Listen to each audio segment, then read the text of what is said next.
এই যুগে একটা ছোট্ট ভুলেই পৃথিবীটা তছনছ হয়ে যেতে পারে। ধরুন কোনো এক উত্তপ্ত আন্তর্জাতিক সংকটের সময় হঠাৎ করে যুক্তরাষ্ট্রের মতো দেশের উপর ফেলে দেওয়া হলো একটি পারমাণবিক বোমা। চোখের পলকেই ধ্বংস হয়ে যাবে নিউ ইয়র্ক, লাস ভেগাস কিংবা ওয়াশিংটনের মতো প্রাণকেন্দ্র। প্রশ্ন হলো এরপর কি হবে? যুক্তরাষ্ট্র কি বসে থাকবে নাকি প্রতিশোধ নেবে? আর যদি রাশিয়ার উপর হয় এমন আঘাত, ভ্লাদিমির পুতিন কি থেমে থাকবেন? এই প্রশ্নগুলোর উত্তর লুকিয়ে আছে আধুনিক কালের সবচেয়ে বিধ্বংসী একটি যুদ্ধনীতিতে, নিউক্লিয়ার ট্রায়াড।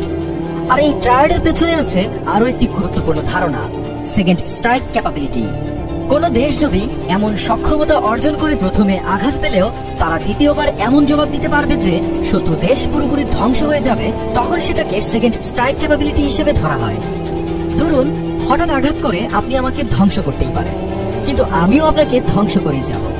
সেজন্য আমারও কিছু অস্ত্র এমন জায়গায় এমন ভাবে লুকিয়ে রাখা আছে যেগুলো একসাথে ধ্বংস করা কারো পক্ষেই সম্ভব নয়। এই নিরাপত্তা বৃত্তই মূলত পারমাণবিক যুদ্ধকে ঠেকিয়ে রাখে, কারণ সবাই জানে কেউ আগে আঘাত করলে পরে ধ্বংস অনিবার্য। এই সেকেন্ড স্ট্রাইকের জন্যই তৈরি হয়েছে নিউক্লিয়ার ট্রায়াড, অর্থাৎ জল, স্থল ও আকাশ, এই তিন দিক থেকেই পরমাণু হামলা চালানোর সক্ষমতা। এই তিনটি মাধ্যমের মধ্যে যে কোনো এক বা দুটি ধ্বংস হলেও তৃতীয়টি থাকবে প্রতিশোধের জন্য প্রস্তুত।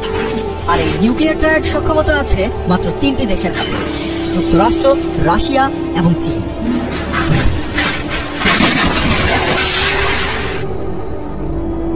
প্রথমেই আসি যুক্তরাষ্ট্রের কথায়। 1945 সালে বিশ্বের প্রথম পরমাণু বোমার জন্ম হয় তাদের হাত ধরে। বর্তমানে তাদের কাছে 5277টি নিউক্লিয়ার ওয়ারহেড আছে। এর মধ্যে প্রায় 1700টি আছে মোতায়েন অবস্থায়। ভূমি থেকে ছোড়ার জন্য আছে 4 শতাধিক মিনিটম্যান 3 ব্যালিস্টিক মিসাইল। এগুলো 13,000 কিলোমিটার দূরের লক্ষ্যে আঘাত হানতে সক্ষম। এই মিসাইলগুলো ভূগর্ভস্থ সুরক্ষিত লঞ্চ প্যাডে সবসময় প্রস্তুত রাখা হয়। সমুদ্রের গভীর থেকে হামলা চালানোর জন্য যুক্তরাষ্ট্রের আছে 18টি ওয়াহাইও ক্লাস সাবমেরিন। প্রতিটি সাবমেরিনে 20টি ট্রাইডেন্ট 2 ক্ষেপণাস্ত্র মোতায়েন থাকে। মিসাইলগুলোর প্রতিটিতে একাধিক ওয়ারহেড থাকে, অর্থাৎ একবার ছুড়লেই একাধিক শহরে আঘাত হানতে পারবে। এই সাবমেরিনগুলোর মধ্যে অন্তত 2টি সমুদ্রের গভীরে সারা বছর গোপনে টহলে নিয়োজিত থাকে, যাকে বলা হয় কন্টিনিউয়াস এট সি ডিটারেন্স, যাতে কোনো দেশ হামলার কথা চিন্তাও না করতে পারে।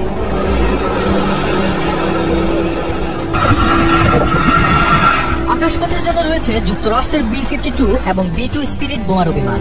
বিশেষ করে B-2 হলো স্টেলথ প্রযুক্তির বাহন, যেটি শত্রুর রাডার ফাঁকি দিয়ে নির্ভুলভাবে পারমাণবিক বোমা ফেলতে সক্ষম। তবে শিগগিরই তাদের বিমান বহরে যুক্ত হচ্ছে আরো উন্নত B-21 রেইডার। এটি হবে পারমাণবিক ও প্রচলিত দুই ধরনের অস্ত্রবাহী। এমনকি তাদের বহরে থাকা অত্যাধুনিক F-35 জেটগুলোকেও পারমাণবিক বোমা বহনের উপযোগী করা হচ্ছে।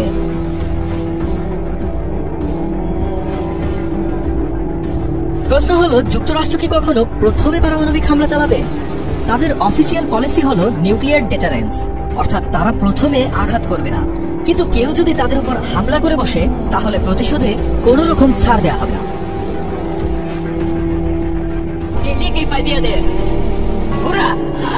এবার ফিরে যাক রাশিয়ার দিকে। পরমাণু অস্ত্রের সংখ্যায় তারা সবার উপরে। 5880টি ওয়ারহেড আছে রুশদের হাতে। স্থলভাগ থেকে হামলা চালানোর জন্য তাদের সবচেয়ে ভয়ঙ্কর অস্ত্র RS-28 সার্ভেট। এটিকে পশ্চিমারা ডাকে স্যাটার্ন 2 নামে। এই মিসাইল একসাথে 15টি ওয়ারহেড বহনে সক্ষম এবং 18,000 কিলোমিটার দূরের লক্ষ্যবস্তুতে আঘাত হানতে পারে। রাশিয়ার আরো আধুনিক অস্ত্র হলো অ্যাভেঙ্গার্ড হাইপারসোনিক গ্লাইড ভেহিকেল। এটি নিউক্লিয়ার ওয়ারহেড সমেত শব্দের চেয়েও 20 গুণ দ্রুত গতিতে ছুটতে পারে। এত উচ্চ গতির কারণে বিশ্বের কোনো মিসাইল ডিফেন্স সিস্টেম এটিকে আটকাতে পারে না, আর এটাই ভবিষ্যৎ যুদ্ধের সবচেয়ে বড় চ্যালেঞ্জ।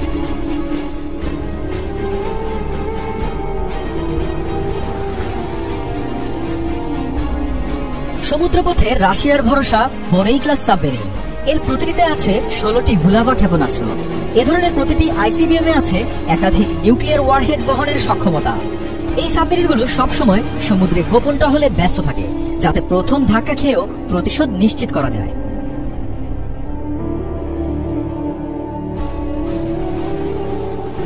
রাশিয়ার বোমারু বিমান Tu-95MS ও Tu-160 সোভিয়েত আমলের হলেও এখনো অত্যন্ত কার্যকর। TU-160 বিশ্বের সবচেয়ে বড় ও দ্রুতগামী সুপারসনিক বোমার। এগুলোতে KH-102 পারমাণবিক ক্রুজ মিসাইল বহন করা সম্ভব, যার রেঞ্জ কয়েক হাজার কিলোমিটার। তবে রাশিয়ার পারমাণবিক কৌশল একটু ভিন্ন। তারা ডি-এসকেলেশন থ্রু এসকেলেশন তত্ত্বে বিশ্বাস করে। অর্থাৎ যদি কোনো বড় যুদ্ধ শুরু হয়, তাহলে তারা সীমিত পারমাণবিক হামলা চালিয়ে প্রতিপক্ষকে মানসিক চাপে ফেলবে এবং যুদ্ধ থামাতে বাধ্য করবে। অনেকটাই সাইকোলজিক্যাল গেম বলা যায়। Carry up to 10 nuclear warheads and can reach the United States in as little as 30 minutes. তৃতীয় দেশ হলো চীন। দেশটির নিউক্লিয়ার ওয়ারহেডের সংখ্যা 500টির মতো। তুলনামূলক কম সংখ্যক ওয়ারহেড থাকলেও তাদের ট্রায়াড পরিকাঠামো ধীরে ধীরে উন্নত হচ্ছে। চীনের সবচেয়ে দীর্ঘপাল্লার ICBM DF-41 এগুলোকে মোবাইল লঞ্চার থেকে ছোড়া যায় এবং যে কোনো মহাদেশে আঘাত হানতে পারে। এগুলো মোবাইল লঞ্চারে থাকায় এগুলোকে খুঁজে পাওয়া খুব কঠিন।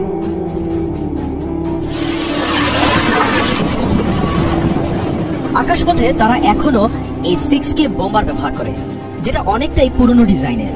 তবে তারাও বসে নেই, কাজ করছে নতুন H-20 স্টেলথ বোমারু বিমান তৈরিতে, যেটি যুক্তরাষ্ট্রের B-2 বা B-21 রেডারের মতোই হবে উন্নত। চীনের নৌশক্তি গড়ে উঠেছে জিন ক্লাস সাবমেরিন এবং JL-2 মিসাইলের উপর ভিত্তি করে। যদিও এগুলোর পাল্লা এখনো সীমিত, তবে JL-3 নামের নতুন একটি ক্ষেপণাস্ত্র তৈরি করছে তারা, যার রেঞ্জ আগের চেয়েও আরো অনেক বেশি, আরো অনেক নিখুঁত হবে। চীনারা নো ফার্স্ট ইউজ নীতিতে বিশ্বাস করে, অর্থাৎ তারা আগে কখনো পারমাণবিক হামলা চালাবে না, কিন্তু কেউ যদি আঘাত করে বসে তবে প্রতিশোধ নেবে নির্দয়ভাবে।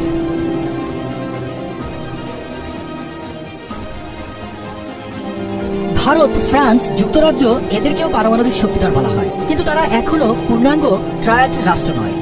ভারতের অ্যারিহান্ট ক্লাস সাবমেরিন ও অগ্নি-4 ICBM তাদের এই পথকে এগিয়ে নিয়ে যাচ্ছে। আকাশপথে SU-30 MKI ও রাফায়েলের মতো যুদ্ধ বিমানগুলোকে পারমাণবিক বোমা বহনের সক্ষম মিসাইল দিয়ে পরীক্ষা করা হচ্ছে। যুক্তরাজ্যের 4টি ভ্যানগার্ড সাবমেরিনই তাদের ডেটারেন্সের ভরকেন্দ্র। ফ্রান্সের ট্রায়াম্ফেট সাবমেরিনের পাশে রাফায়েল বিমানগুলো SMPA ক্রুজ মিসাইল বহন করে, তবে তাদের কাছে স্থলভিত্তিক ICBM নেই বলে এরা পূর্ণাঙ্গ ট্রায়াডে পৌঁছাতে পারে। প্রশ্ন হলো, এই নিউক্লিয়ার ট্রায়াড কি বিশ্বকে নিরাপদ রাখছে নাকি আরো অনিরাপদ করে তুলছে? এর আবার দু ধরনের ব্যাখ্যা আছে। এক পক্ষের কাছে এটি একটি প্রতিরোধমূলক কৌশল, যাতে কেউ আগ বাড়িয়ে পারমাণবিক হামলা না করে। অপরপক্ষের মতে সম্ভাব্য কোনো ভুল বুঝাবুঝি, কারিগরি ত্রুটি কিংবা হঠাৎ কোনো উন্মাদ নেতার সিদ্ধান্ত পুরো পৃথিবীকে পরিণত করতে পারে ধ্বংসস্তূপে।